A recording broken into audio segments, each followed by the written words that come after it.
Ohrbach was a department store chain that originated in New York that opened in 1923 and closed in 1987. Welcome back to my channel. If you haven't already, please hit that subscribe button and notification bell so you get notified of my latest videos. Please hit that like button and leave a suggestion or a comment. You might see that in a future video. Thanks for watching, and now back to a regular scheduled program. Did you ever wonder why those sidewalk Santas laugh so much? Maybe they know how much shoppers are paying for the same items they could get for less at Ohrbach's this weekend. At Ohrbach's this Friday, Saturday, and Sunday only, we're taking 25% off all sleepwear, pajamas, slippers, and gloves. 25% off every sweater, every robe, every scarf and hat in every store. Ohrbach's this Christmas, where the laugh isn't on you. Ohrbach's first store opened on October 4th, 1923, in the fire-damaged building where Adolf Zukor operated the world's first Nickelodeon. Founder Nathan Ohrbach launched his store with partner Max Wiesen, a dress manufacturer. Each partner contributed $62,500 to finance the store, which is roughly $1.6 million today. After a time, there was a falling out between the partners. Wiesen refused to sell out, so Ohrbach leased quarters nearby to open a second store. This move forced Wiesen to sell out.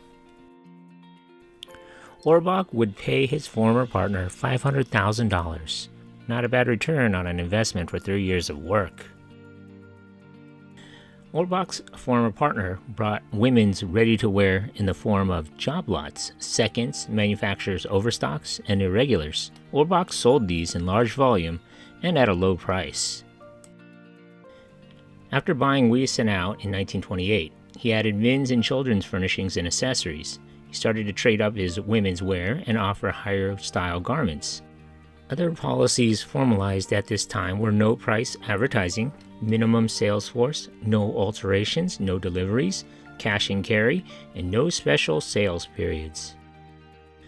As the years passed, Ohrbach became nationally famous for selling women's apparel at prices lower than conventional department stores.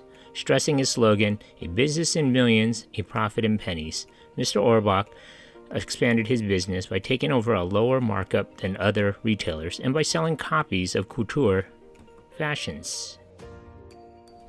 Ohrbach's on 14th Street became one of the most famous stores in America because it offered authentic copies of Paris couture originals. Mr. Ohrbach sent buyers to Paris, Rome, and other foreign fashion centers at least twice a year to buy originals by Dior, Balenciaga, and others, and to fly them back to the States. These styles, some of which cost $1,000 and more, were then shown to 7th Avenue manufacturers, and copies at $25 and $50 were available in a week or two. In the early days, there were skeptics about Mr. Ohrbach's merchandising. A Union Square competitor walked in the night before the store opened on Union Square and flatly announced, "It's a joke. I'll give them just 6 months." As events showed, he was wrong. The store expanded until it occupied 6 old buildings of varying heights and shapes. In 1930, Mr. Ohrbach opened a Newark store at Market and Halsey Streets, spending $500,000 8 years later to expand it. By 1947, the 2 Ohrbach stores had reaped a handsome annual profit of $1.5 million on sales of almost $40 million. The following year, he took a long step westward and opened a large store on the Miracle Mile on Wilshire Boulevard in Los Angeles. He had been spurred on by his son, Jerome K., who had been urging his father to attempt the Ohrbach formula in a dozen other cities. The West Coast store opened a few weeks before Christmas of 1948 in the same mold as the 2 other stores, but this time Mr. Ohrbach sparked the opening day with $1 cotton dresses, $3.95 for woolen dresses, and nylon hose for 97 cents a pair. 9 minutes after the doors opened, he had to close them again. About 20,000 shoppers had jammed the aisles and clogged the escalators. 2 hours later, Mr. Ohrbach was on the radio urging the public to stay away from Ohrbach's that day. To think nowadays he could have gone on social media and made that announcement in seconds. The Ohrbach formula, which ignored hard-hitting merchandise advertising, deliveries and charge accounts, seemed to be thriving. The less billing, the more cooing, Mr. Ohrbach said. The formula was to receive its biggest test in 1954. The long-established store on 34th Street in Manhattan, operated by James McCreary and Company, became available, and Mr. Ohrbach decided that the time was right for a move uptown. He spent $3 million renovating the building, which at 501,000 square feet was twice the area of his 14th Street store. On August 26 of that year, opened his new 34th Street store, closing the one on Union Square. The response was of Ohrbachian proportions. 50,000 people crowded into the new store, which was only a half a block from Macy's on Herald Square and a block from Gimbel's at Broadway and 33rd Street. Some items sold out completely within hours. Competitors in the area turned out to watch, while 30 policemen and a platoon from Pinkertons tried to keep order.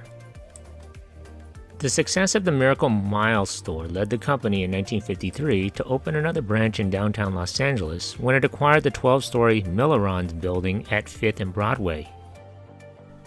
The success at this branch was short-lived, however. Ohrbach closed 5 floors as an economic move, but finally in 1959 closed the branch because of poor results. In the 1960s, additional branches were opened in La Mirada Mall, and in 1964, Panorama City Shopping Center.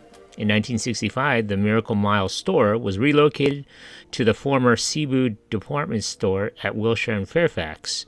Ohrbach was an anchor at the Los Cerritos Center in Cerritos. In the mid-1970s, they opened another store in the Glendale Galleria in Glendale, California. In 1962, Netherlands-based Brenninkmeijer Company started buying into the firm. In that same year, at the age of 77, Mr. Ohrbach decided to sell the business to C&A Brenninkmeijer, a Dutch retailing company. The business opened their first New Jersey store in 1967 at the Bergen Mall. Ohrbach would eventually have 5 anchor stores in Newark, New Jersey.